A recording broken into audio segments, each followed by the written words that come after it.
Hello again, everybody, and welcome back to the Common Sense Practical Prepper Podcast, episode number 7. My name is Keith, and here in the United States, if not in the entire world, we are in a recession. Now, Washington, D.C., and some of the politicians want to redefine what a recession is so they can say that we are not in a recession. So we are, and let's just move past that. If you want to get deep in the weeds about recession and who's saying what, and some folks are saying, well, you need to take a holistic approach to the word and definition of recession and bring more data points in. Well, that's a different subject for a different podcast. And I think what is a little alarming to me, not in the YouTube doom and gloom video that you see out there, but it's more of prices are going to continue to rise. Gas has leveled off since the last podcast. That was $3.88. We're about $3.78, so about another 10 cents off or less per gallon than about a week or 10 days ago here in Central Virginia. And I certainly don't see it dropping, continuing to drop a whole lot. But then again, I'm not an economist, and I'm just a guy that drives a car that passes several gas stations on the way to work every day. So the food shortage is going to get here. It's going to be significant. Prices are going to continue to rise. And there's really, again, not to beat a dead horse, but there's nothing on the horizon that leads me to believe that things are either going to level off and prices not to rise, or for the prices of things to drop and to things to get back to normal. The very large spending package, I'm not sure what they're even calling it in D.C., that more than likely will be signed into law very soon, basically is a huge spending bill. There's not a thing in that bill when it's signed into law that's going to slow down the recession.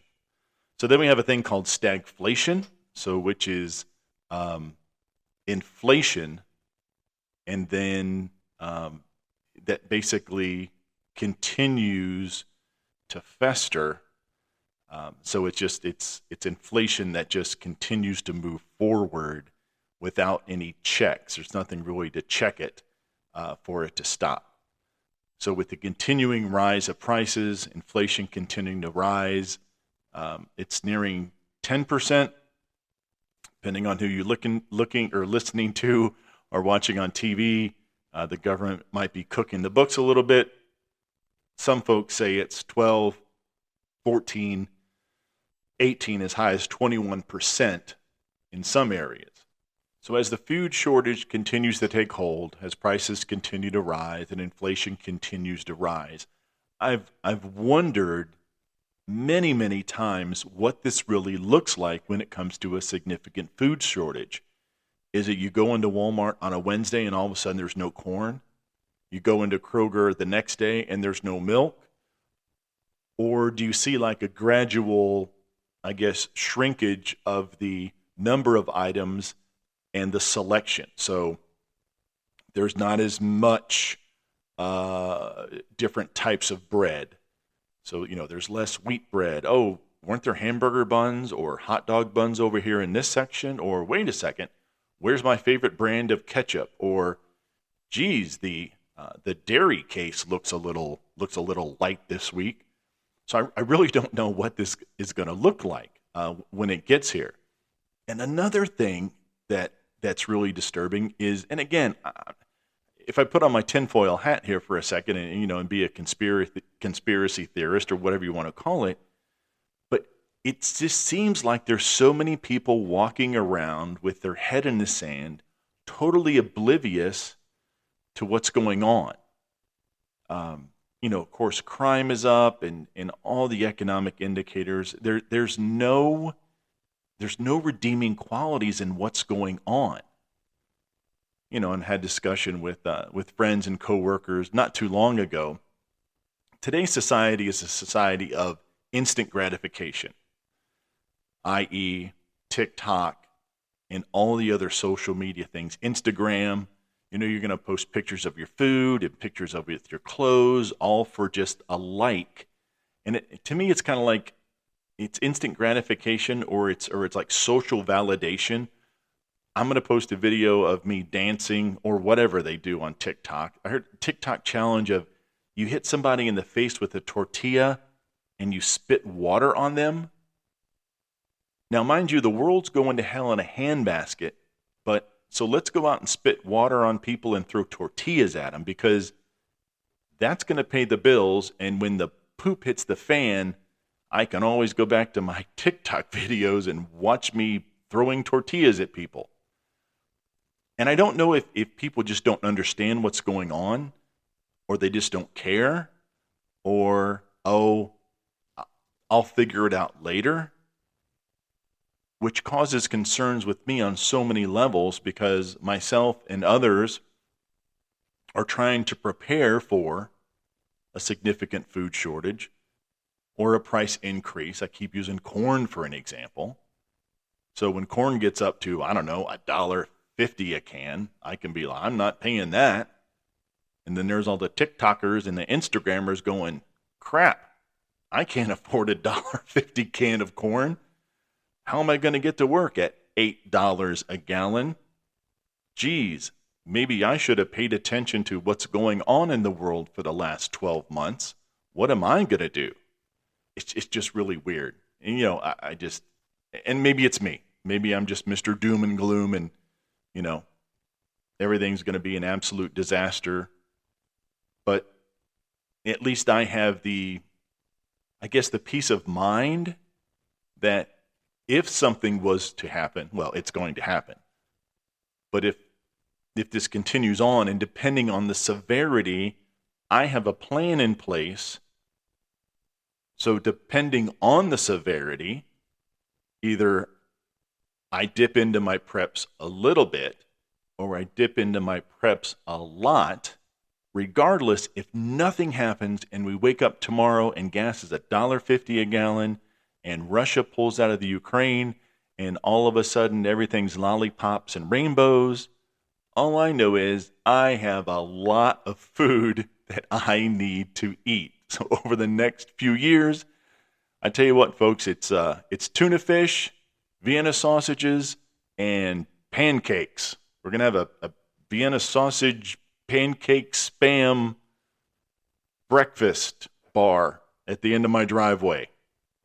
And we're all drinking powdered milk and 400 gallons of water that I have stored. So bring your appetite and your bladders, because it's going to be a party. But I don't think it's going to come to a pancake spam breakfast at the end of my driveway. But everybody's just so caught up in themselves, and, oh, look at my new car, look at my new shoes, my new dress. And I've said it a few times in the last couple podcasts, folks, if you haven't started preparing, it's never too late. Okay. It's never too late. But again, to beat a dead horse, to sound like a broken record, if you haven't done something, please do something. Have that little bit of extra food, have the extra water. So you don't have to, in the best case scenario, you don't have to pay whatever a case of water is going to cost in 3 months, 6 months, 9 months. This is not something that's going to correct itself, in the next 12 to 18 months. Things are going to get worse. And, you hear unemployment 3.5%. That sounds great on paper. But everybody needs to realize that when COVID hit, millions of jobs just disappeared because of COVID, because of restrictions, lockdown, whatever you want to call them. So now and it's taken forever It's taken forever for people to get back to work. So when the government says, oh, we created 3.5 million jobs last month, no, you didn't. You didn't create any jobs. What we have are people slowly getting back into the workforce. You can go to Applebee's, Chili's, or even some nice restaurants around here, and half of the dining room is closed because they don't have any servers. They don't have any cooks. I went to a local Walmart, 26 registers. Four were actually open. They had the little self-checkout things at each end, and those lines, there's probably 50 or 60 people in each of those lines. Now, if you're like me, I can't self-checkout worth a damn, and I feel guilty when I have more than 8 or 10 items because it's going to take me 20 minutes because I can't find the damn UPC code. Or I find it and I just gloss right over it. Or I whip it around on the little scanner thingy and it's not going to read. So I feel terrible that I'm holding these people up. The economy and unemployment, it's not getting any better. The government can say whatever they want. There's no redeeming qualities. There's nothing that's going on that says, hey, we're back on track. The stock market up and down, more down than up, but the stock market on a single day is not indicative of anything. With the stock market in a period of months and months, if you look at like a quarter, like Q1 and Q2 of this year, it really has no direct tie, to gas prices and that sort of thing. It just doesn't. You can't look at the stock market one day and say, ooh, the stock market's up 350 points. I bet gas is going to be $1 cheaper a gallon tomorrow. Well, it's not going to be. Did a Costco run over the weekend. Picked up the old staples. Picked up some more tuna, some more pulled pork. Grabbed a thing of, on the weekend before last, grabbed a thing of honey. A 5-pound jar, which is kind of small because honey weighs a lot. And that jumped up $2 from $14 to $16 for a 5-pound container. Grabbed a thing of maple syrup for $12.79, and the place was packed. So regardless of what some of these YouTubers say, there is plenty of product, plenty of food in Costco, Walmart, Kroger, Aldi, Lidl, whatever the hell it is, here in Central Virginia. The prices are going to continue to go up. Eventually, there's going to be less of certain type of products. Ukraine, a couple days ago, their ship is now sailing wherever it's going to sail with this one ship full of grain. That's not even a drop in the bucket. I mean, I guess it's okay. It makes a great photo op, but the price of bread in pick a country is not going to, to drop 5 cents a loaf or whatever currency they have going on in that country. And with Russia threatening to cut off the remaining heating oil supply for Germany, that's not a good situation. But anyway, folks, if you think things are going to get better or things are as bad as they're going to get, you haven't seen anything yet. And as bad as it sounds, the people in the zippy cars and the people taking Instagrams of their foods and TikTok and dancing videos or whatever, I don't feel sorry for them. But again, I'm not Mr. Know-it-all. I'm just really concerned. And so I'll wrap it up with this. I talked a little bit about in the last podcast about social decay. I am a firm believer that there are powers out there that don't want people to get along.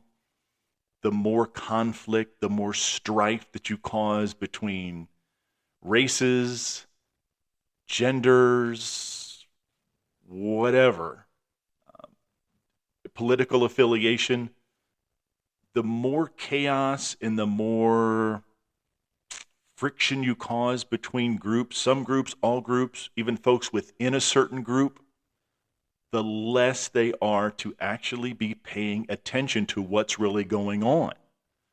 Oh, well, this guy doesn't like me because of, I don't know, my sex. This guy doesn't like me because of my religion. This gal doesn't like me because of my color of my skin. So I'm going to go out and burn down a city, or I'm going to flip over a car in the name of social justice. Nothing about this is helping anything. In the city of Chicago, like 48 people were shot in Chicago, and that brings the total up to, I don't know, several hundred, if not thousands of shootings. What in the world is going on? All I know is 90% of you folks out there are not doing anything to prepare for what is here and what is happening and what is going to continue to happen and continue to get worse. So go on YouTube, go on the internet, be careful about what you're looking at. Stay away from the doom and the gloom. Get your information from multiple sources. I don't care if MSNBC, Fox, Newsmax, whatever, NPR, I don't care where you get your information, but get it from multiple sources. And then take this information and make an informed decision for yourself or for your family and friends, or whatever group or tribe or clique or commune or whatever you've got going on. All right, I have rambled on a little bit longer than I wanted to on this episode. So what we're going to do next episode, I'll get off my soapbox. I'll quit talking about the economy. You know that, we're going to hell in a handbasket. I'll leave all that crap alone. We'll leave social decay alone. You guys can watch TV and make up your own minds. But what we're going to do on the next episode, we're actually going to talk about water. We're going to talk about how you store water and some of the different methods. Some are more efficient than others, depending on how much room you have and stuff like that. So definitely, off my soapbox, promise. And next podcast, we're going to talk about some high quality H2O, as the water boy would say. So anyway, as usual, be careful, take care of one another, and until next time.